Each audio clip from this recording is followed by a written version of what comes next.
Journey by learning about classes. In this lecture, I'm going to introduce you to the basics of classes. I'm going to show you a real-world example of classes and why we need them. Then I'm going to talk about what is an object and how it's different from a class. And finally, we'll talk about static members. So what is a class? A class is simply a building block of a software application. So in the real world, an application consists of multiple classes, each responsible for a particular behavior in the application. And overall, all these classes together will provide the behavior expected from the application. Let's take a look at a real-world example. We all are familiar with the concept of blogs and posts. Let's say we would like to implement a web application as a blog engine. With a typical layered architecture, our software application consists of at least 3 layers: presentation, business logic, which is also referred to as domain layer, and data access, which is also referred to as persistence layer. In each of these layers, we can have classes, each responsible for something particular. For example, in the presentation layer, we can have a class like postView, which is purely responsible for displaying a post to the user. In the business logic or domain layer, we can have the concept of post itself. And finally, in the data access or persistence layer, we can have a class like post repository, which knows how to save a post to the database or load it from a database. A real-world application often consists of hundreds or even thousands of classes collaborating with each other. So for you as a C# programmer, it's absolutely crucial to understand classes and how to use them effectively to build a maintainable, clean, robust, reliable application. This lecture is pretty basic, but as we progress in this course, in every lecture and in every section, I teach you something new about classes. By the end of this course, you're going to learn a lot of materials about how to use classes and interfaces to build loosely coupled, extensible, and maintainable applications. So let's continue our journey. Now we know a little bit about a class. So it's a type that we developers define and give it a responsibility depending on the kind of application we're building and the layer that class belongs to. But what is inside a class? A class essentially has 2 parts: data, which is represented by fields, and behavior, which is represented by methods or functions. Here is how we illustrate a class in UML or Unified Modeling Language. UML is a graphical language for representing classes and their collaboration. And we use that as a communication tool as part of building software. So in UML, a class has 3 parts. The first part is the name of the class. Then here are the fields or attributes of that class, which represent data about that class.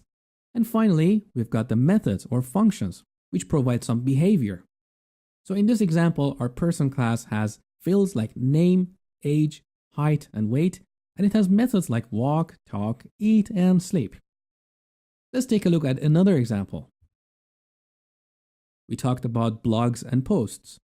So a blog post can have attributes or fields like title, description, and date time.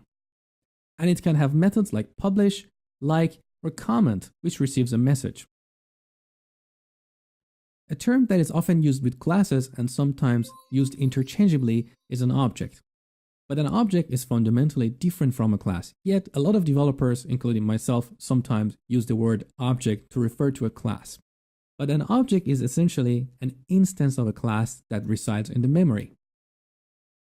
So back to our person example, if person is a class, we can have objects like John, Mary, and Scott. These are instances of that person.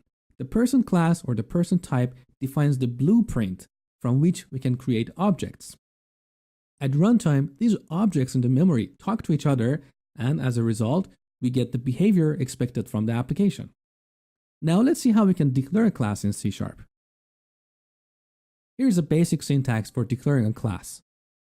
Public and class are keywords, are reserved keywords in C#, and that's why I've indicated them with blue. Public is what we call an access modifier, and that's something you're going to learn later in this section. So for now, don't worry about it. Each class should have a name or an identifier, like person. In terms of naming convention, in C# we use Pascal case to name our classes. What is Pascal case? In Pascal case, the first letter of every word should be uppercase. We also have camel case, in which the first letter of the first word should be lowercase, but the first letter of every word after that should be uppercase. In C#, we use camel case when naming parameters of methods, as you will see later in the section. So back to the declaration of our class. The class can have fields and methods, which we refer to as members of that class.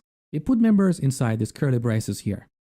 We can declare a field for this class and call it name. Similar to the class, we start with an access modifier, in this case public, then the data type for that field, and an identifier. In the real-world applications, we shouldn't declare fields with public. This is purely for taking you on a step-by-step journey without confusing you with a lot of details along the way. As we progress in this section, you will find the best way to declare fields. Okay, now let's see how we can declare a method in this class. Very similar. So we start with an access modifier, and here's the signature of the method. So a method can have a return type. In this case, void means it doesn't return any value. Then it has an identifier, and here in brackets we can put any parameters that that method may need. Inside that method, we have the code. And here we can access any of the members of that class. So in this example, I'm simply using console.writeLine to display the name of that person on the console. Okay, now that we have a class, let's see how we can create an object or an instance from it. To do that, we use the new operator. So we start with the type of the class, in this case person, we give it an identifier, and then we use the new operator along with the name of the class to initialize an instance of that class. Note that here we are using camel notation for naming the person object.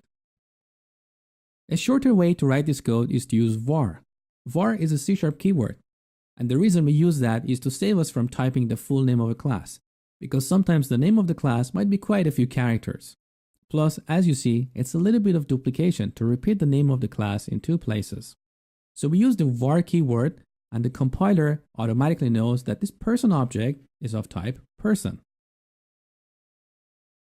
Now that we have an object, we can access members of that object, like accessing the name field and giving it a value, or we can call one of its methods. Before we start coding, let's talk about class members. In C#, we have two types of class members. We have instance members and static members. An instance member is accessible from an object. You have already seen that before.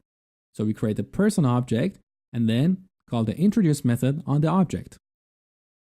But we also have static members, and a static member is accessible from the class, not an object. An example of that is console.writeLine. So console is a class and writeLine is a static method.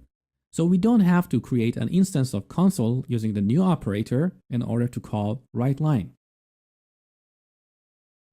Now you may wonder, why do we use static members? Basically, we use them to represent concepts that are singleton. That means we should have only one instance of that concept in the memory. Think of the concept of the current date time. We should have only one place in the memory where we know the current date time. It doesn't make sense to have different objects, each telling us that current date time is a different value. Another example is console.writeLine. When we run a console application, basically we have only one console, and that's why the console class and all its members are defined as static. To declare a member as static, all you have to do is to use the static keyword after the access modifier. You can use static on any members of a class. Okay, that's enough theory. Let's open up Visual Studio and do some coding.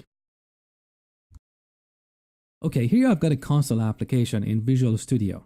And that's where we're going to do all the coding for this course. We're not going to get into the complexity of Windows applications or web applications or mobile apps. We just want to learn about classes, interfaces, and object-oriented programming.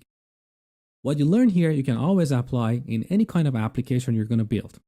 Okay, now let's start creating our first class. So we create a class by public class. Let's give it a name like person. Let's define a field for it. So public string name. Again, for now, we're going to use public until we get to the lecture about access modifiers. And then we're going to learn a better way to define fields. And let's create a method called introduce.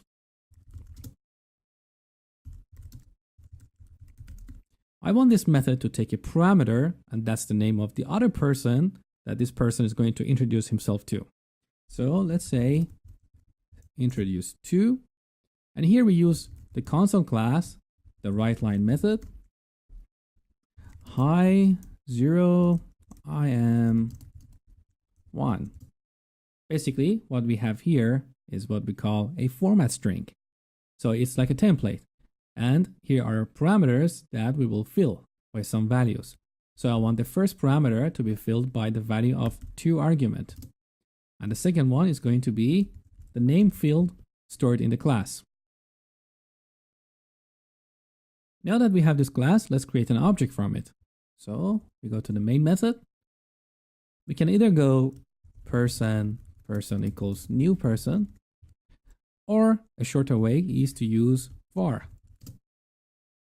So with var, we'll let the compiler figure out what is the type of this person object. Well, compiler knows it's assigned to a new person object here. So when you hover your mouse over var, you see the tooltip says person. Now we can assign this person name. Person.name equals, say, John.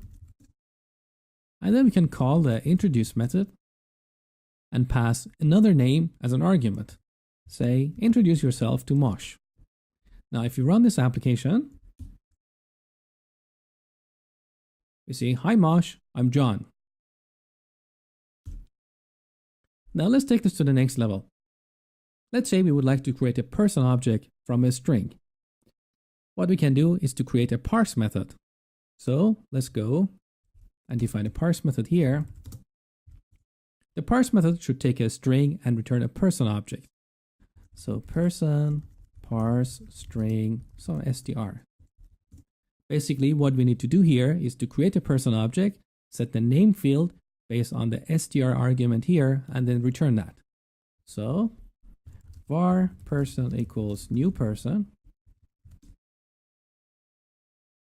We set the name to str, and finally return that person. Now, the interesting thing here is, if you want to use this parse method, we have to use it on an object because it's an instance method. So that means I can go here and say person.parse and give it a name like John, and that returns a person object. So let's call it P. And we can get rid of this name here for now. See, it's a little bit weird. We have to create a person object first and then call the parse method to return a person object. It just doesn't make sense. That's where we use a static modifier. So we can declare this parse method as a static. And this way, we don't have to create a person object first in order to parse a string. So we can simply change this code to